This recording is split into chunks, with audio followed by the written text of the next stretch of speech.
Bonjour à tous et bienvenue dans votre magazine Les Terroirs Sartois. Aujourd'hui, je continue mon escapade des terroirs et je me suis rendu à Pressigné, pays de Vallée du Var, vous le savez, au lieu-dit La Cerclerie. Et c'est Dorothée et Antoine Forêt qui nous présentent leur exploitation.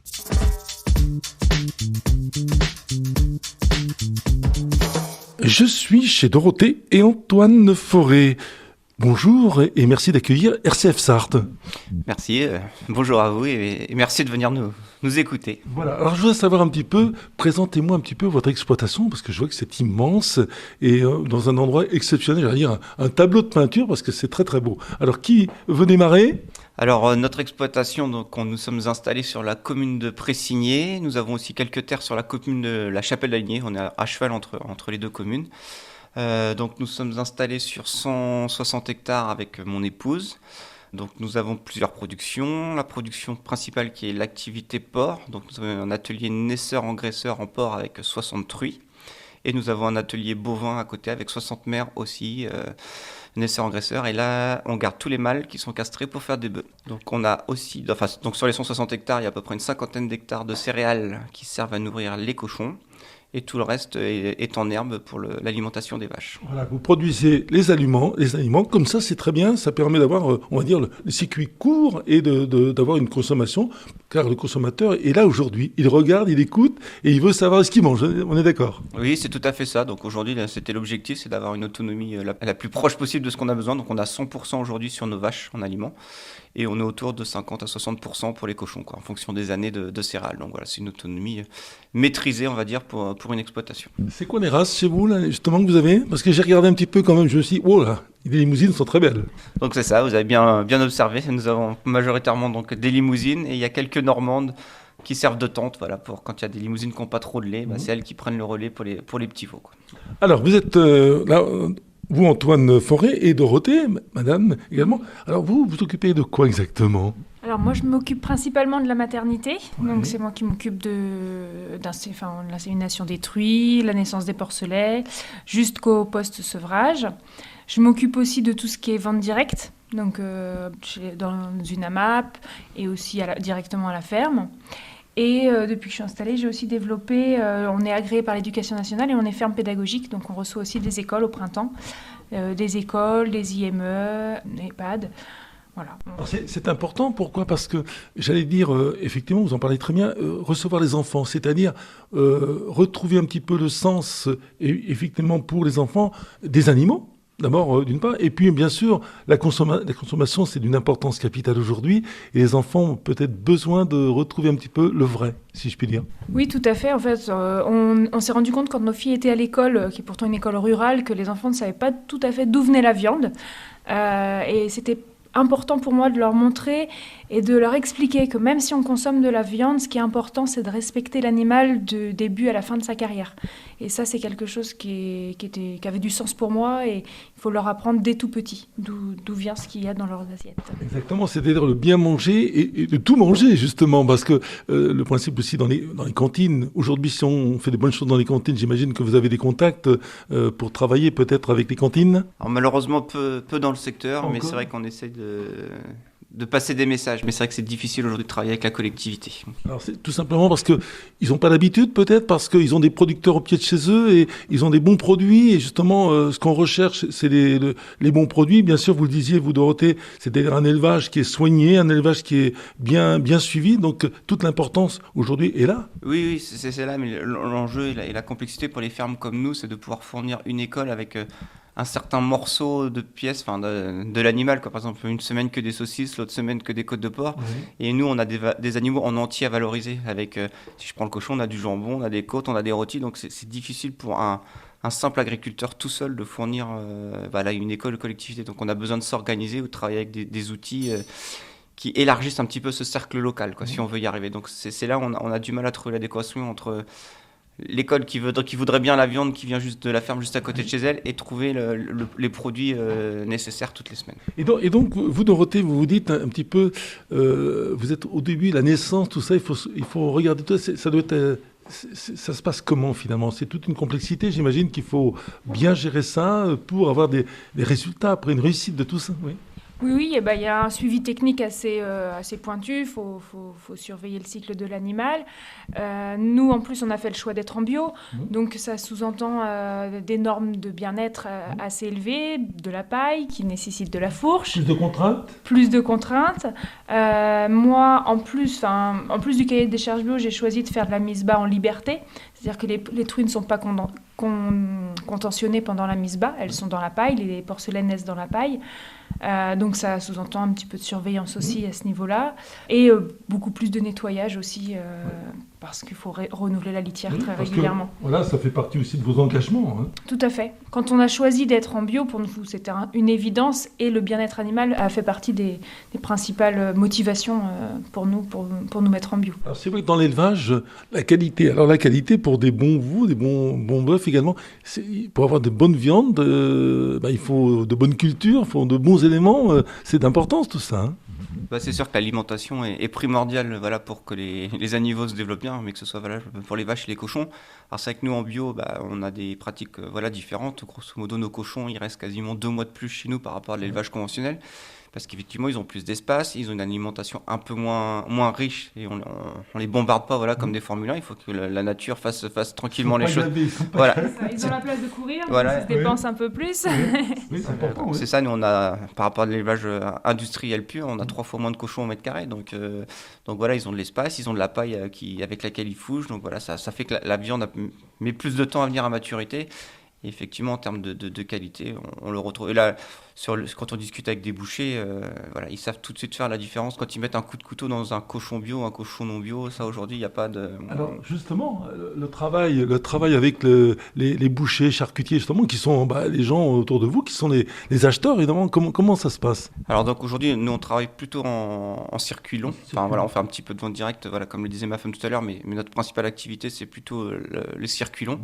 Donc on travaille avec un groupement qui s'appelle Biodirect pour le porc et qui a après derrière sa propre salaison. Alors tout ça appartient aux éleveurs, c'est les éleveurs du Biodirect qui sont propriétaires de la salaison. Et donc la salaison après transforme, découpe, prépare jusqu'à des produits sous vide tels que le jambon qu'on va retrouver dans les... Ça vous permet de contrôler bien en plus. Hein. Oui, voilà, ça permet de contrôler, que les producteurs soient là toutes les étapes, donc puissent avoir aussi un regard sur les marges de toutes ces étapes-là. Donc c'est important pour nous, voilà. Oui. C'est la maîtrise de la valeur ajoutée, le fait d'avoir le moins de maillons possible. Exactement, dans la chaîne. Oui, parce que là vous êtes quand même sur, on va dire, 3 éléments. Hein. Le porc, le veau et le bœuf, ça représente quand même une forme de travail importante sur 3 éléments qu'il faut bien gérer, il faut bien adapter par rapport à la consommation et par rapport à la production. Hein. Ah oui, c'est vrai qu'aujourd'hui, on est quand même 3... Voilà, on a un salarié aussi sur l'exploitation. Donc on a un salarié à plein temps sur la ferme, donc on est quand même 3 pour s'occuper de tout ça. Et je pense que c'est pas trop aujourd'hui. On n'a pas le temps de s'ennuyer en fonction des saisons. On pourrait éventuellement développer encore un emploi, parce qu'il y aurait la place pour un emploi peut-être à mi-temps, pourquoi pas? Alors, la place, oui, on pourrait toujours trouver. Les finances, je ne pense pas. C'est là, en ce moment, le contexte économique est compliqué. Et sincèrement, si déjà on arrive à maintenir notre salarié avec sa rémunération à temps plein, on est déjà heureux. Nous, au niveau du salaire, c'est compliqué aussi, donc on va pas... On vivre tous les deux, bien évidemment. Je pense que quand on fait un métier comme ça que l'on aime, évidemment, c'est aussi... On va pas travailler, on aime ça, mais il faut aussi avoir un retour, si je peux dire. Oui, complètement. C'est vrai que... alors, il y a quelques années, on arrive à vivre correctement avec tout ça. C'est vrai que depuis 2 ans, il y a quand même un petit peu de recul de la consommation bio, donc tout ça, ça nous aide pas. Évidemment, on a connu des meilleures années que ce qu'on a actuellement. Après, voilà, on espère que ça va être que cyclique et qu'on va vite retrouver un équilibre et que les gens vont reconsommer bio parce qu'ils se rendront compte que s'ils regardent les prix, c'est pas beaucoup plus cher. Et on oublie aussi toutes les choses bénéfiques qu'apporte la consommation bio. On pense en ce moment avec le réchauffement climatique que l'on voit, avec toutes les choses, qu'en fait, quand on consomme bio, on ralentit tout ça. Et ce qu'on va payer demain, et ce qu'on paye déjà aujourd'hui, ne serait-ce que dans la dépollution de l'eau, dans une économie aujourd'hui, où on a tendance à se perdre. Et je pense que même notre gouvernement devrait calculer un petit peu tout ça. Et je pense qu'il aiderait davantage le bio aujourd'hui s'il se rendrait compte de toutes les économies que ça lui fait faire derrière. Est-ce qu'il ne faut pas communiquer davantage encore sous une forme traditionnelle pour dire le bio, oui, comme vous le dites très justement, c'est pas plus cher qu'autre chose et c'est surtout de la qualité. Est-ce que ça manque peut-être de com' si... Oui, aujourd'hui, la bio a été un peu Au moins victime. la bonne com. C'est ça, il y a la bonne com, mais la bio a été victime de son succès. Voilà, depuis une dizaine d'années, la bio n'a fait que d'augmenter. Donc, on n'a pas spécialement besoin de communiquer dessus. Aujourd'hui, voilà, il y a une crise, voilà, liée à la guerre en Ukraine que tout le monde connaît. Donc, ça a mis un peu de doute, de peur dans l'esprit des gens, et on a tendance à vouloir freiner quelques budgets. Mais c'est pas, enfin, c'est des choix court terme, et en fait, on oublie que ce qu'on est en train de, comment on consomme aujourd'hui, on va le payer demain, alors qu'aujourd'hui, on a normalement moins de sous pour consommer, mais on consomme pour empirer la situation pour les années futures, quoi, Alors, voilà. malgré tout, il semble quand même que le consommateur, on regarde un petit peu, quand on va un petit peu faire des reportages partout, il semble quand même que le consommateur prend conscience que il faut peut-être moins manger en quantitatif, vous êtes d'accord, mais plus en qualité. On a quand même ce discours qui vient, donc c'est plutôt quand même intéressant. Ah oui, c'est très intéressant. Maintenant, est-ce que le discours et les actes sont en adéquation? Ça, je sais pas. Mais après, je comprends, hein. C'est entre la volonté de faire quelque chose et la possibilité de faire quelque chose, il y a des fois un delta. Ce qu'il faut que les gens comprennent, c'est peut-être que quand vous mettez une escalope de porc bio dans votre assiette, eh ben, elle va moins réduire. Donc au final, le prix au kilo, le petit delta que vous avez payé en plus, vous le récupérez dans l'assiette de toute façon. Et comme vous dites, un morceau un peu plus petit vous reviendra au même prix, mais au moins vous aurez vraiment de la qualité. Et surtout, vous n'achetez pas que votre santé, vous achetez la santé de la planète avec. Exactement, parce que le tout étant lié, la planète, la qualité et autres.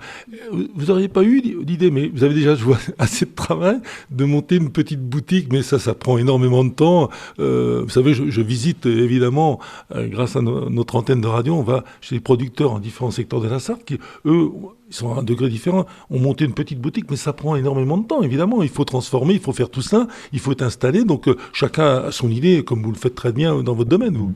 Oui, c'est vrai qu'on y a pensé, hein, mais monter une petite boutique, je dirais que c'est plus simple quand on fait des fruits ou des légumes qui ont des dates de péremption plus longues. Nous, avec la viande, voilà, quand on fait des colis de vente directe, c'est sur un week-end. Et le lundi, le colis c'est vendredi, samedi, et le lundi, mardi, ça y est, il y a déjà quelques produits qui arrêtent en date limite. Donc voilà, avec nos activités principales, c'est très compliqué à cause des dates de péremption, quoi, voilà. Vous faites des colis, on peut commander directement colis que vous faites partir. Hein. Sur précommande, voilà. Ouais, les colis, on fonctionne sur précommande, c'est-à-dire que j'envoie un message en disant à mes clients, si vous êtes intéressés, vous me dites, je note le nombre de personnes intéressées et on envoie les porcs à l'abattoir en fonction du nombre de commandes. On fait attention à ce qu'il ne nous reste rien sur les bras. Oui, voilà, c'est important. C'est aussi, ça, c'est très important. Ouais. Voilà. Et par rapport au magasin de producteurs, on y a pensé, effectivement, c'est très énergivore.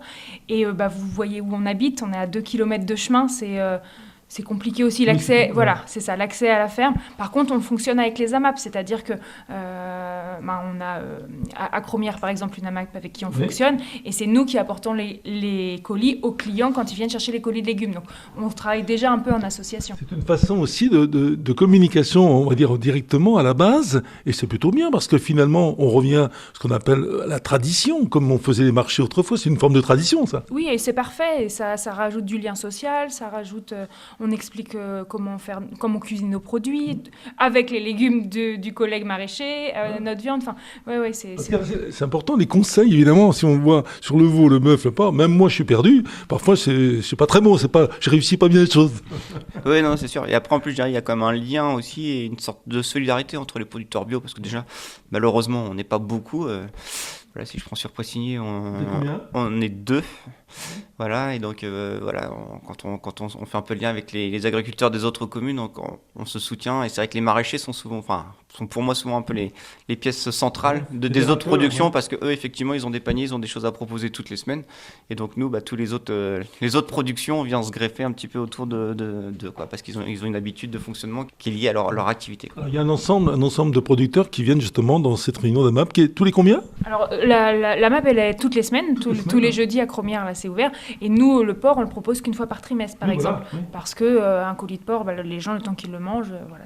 On peut pas, bien évidemment, on n'en mange pas tous les jours. Ce qu'on disait, on mange temporairement, mais mieux, c'est important. Et c'est important pour les adultes, mais les enfants également, parce que il faut réapprendre. Est-ce que vous recevez, comme vous disiez, des enfants qui viennent visiter, qui viennent voir, et comment ça se passe ? Est-ce qu'il y a des questions qui sont posées ? Parce que moi, je me souviens, la foire du Mans, que vous connaissez, j'étais animateur là-bas et tout, et j'étais toujours inquiet quand je posais des questions aux enfants qui me répondaient à côté. Et je me dis, c'est les circuits courts et tout ça, mais on parlait du lait, qui n'est pas votre branche évidemment, et tout, il me disait ça venait en briques. Alors j'étais stupéfait, et je me dis si on commence comme ça, c'est mal parti pour nos générations. On a besoin d'apprendre, de donner des conseils. Oui, tout à fait. Alors je vais vous dire, la question que je pose en premier quand il y a une école qui vient, c'est à quoi ça sert une ferme ? À quoi ça sert un agriculteur ? Et les enfants, la première réponse qu'ils auront, c'est c'est pour s'occuper des animaux. Alors, non. Alors, quand je leur dis, il existe des fermes sans animaux. Alors là, j'ai plus de réponse. Donc, à force de questionnement, on arrive au fait qu'une ferme, un agriculteur est là pour nourrir les humains. Voilà. Oui. Mais il y a tout un cheminement de questions pour en arriver là. C'est pas naturel pour eux, c'est vraiment on s'amuse, on caresse les animaux, on leur donne à manger. Mais c'est pas ça la finalité. La finalité, voilà, c'est ça. C'est ça. La finalité Donc, n'est pas. Il faut leur apprendre tout cela. C'est ça, et leur expliquer et qu'ils comprennent. C'est un métier aussi de transmission, la ferme pédagogique. Exactement, il y a tout ce travail à faire, donc ça représente quand même tout un ensemble sur l'année, j'imagine, parce que encore vous également, on est dans les 4 saisons, on dit, dans les 4 saisons, il faut vivre un petit peu, il y a les récoltes, il y a le travail de mise en place et tout, il y a de savoir à quel moment il y a les abattages et tout, donc ça reste compliqué. Oui, c'est un vrai travail au quotidien, effectivement, avec de la planification, de la rigueur, de l'anticipation aussi de quand est-ce qu'il faut vendre les animaux, quand est-ce qu'il faut les mettre à l'engraissement, voilà, en fonction de l'état. Donc oui, c'est un vrai travail, on ne fait pas que caresser les animaux, quoi. Et puis après, il y a aussi, que tu dis aussi souvent, c'est qu'est-ce qu'il y aurait dans votre grande surface s'il n'y avait plus d'agriculteurs. Voilà, oui. Et là, souvent, on leur dit, vous trouvez peut-être des frigidaires, des lave-vaisselle, des casseroles, mais il n'y aura rien à mettre dedans. C'est important quand même aujourd'hui que nos producteurs soient là, que vous soyez là pour nourrir le monde et puis la qualité, parce que c'est ça aussi, il faut se dire que il faut revenir, la qualité, c'est important, et ce sera doublement important, plus on va y aller, plus on va avancer, n'est-ce pas ? Oui, complètement. Aujourd'hui, je pense qu'il faut qu'on change nos modes de consommation. Et effectivement, alors je vais pas reprendre les phrases de notre président, mais c'est la fin de l'abondance, qu'on n'a plus le droit de gaspiller de la nourriture. On nous demande de plus gaspiller d'eau. Faut plus gaspiller d'électricité. Donc effectivement, il faut revoir notre modèle de consommation, notre mode de vie, quoi. Voilà, peut-être que demain, on pourra plus aller à l'autre bout de la planète. Et ça, c'est important. Et l'alimentation, faut pas oublier non plus que c'est le premier médicament. Quelqu'un qui mange bien, sainement, qui fait aussi de l'activité physique, il aura moins de soucis de santé, quoi. Voilà. Le mot de la fin, alors, avec Dorothée d'abord. J'ai une amie qui me dit souvent, le pas cher coûte cher. Au final. C'est un peu ça, l'alimentation, même si on met un petit peu plus le prix, au final, on va retrouver une meilleure qualité et ça nous viendra moins cher. Avant d'être agricultrice, j'ai bossé 15 ans à la Caisse primaire d'assurance maladie. Donc voilà, je sais de quoi on parle quand on parle de santé et de coût de la santé. Et effectivement, la santé n'a pas de prix.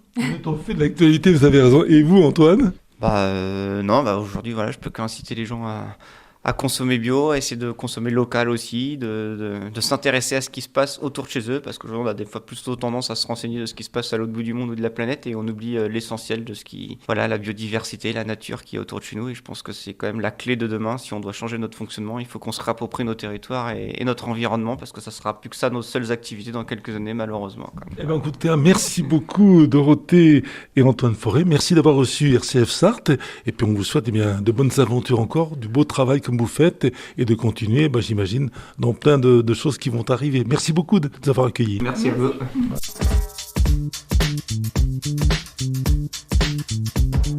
L'émission est terminée. Pour aujourd'hui, j'espère que vous avez bien pris note. Je vous donne rendez-vous la semaine prochaine pour de nouvelles aventures avec nos producteurs. Bonne semaine à tous à l'écoute des programmes.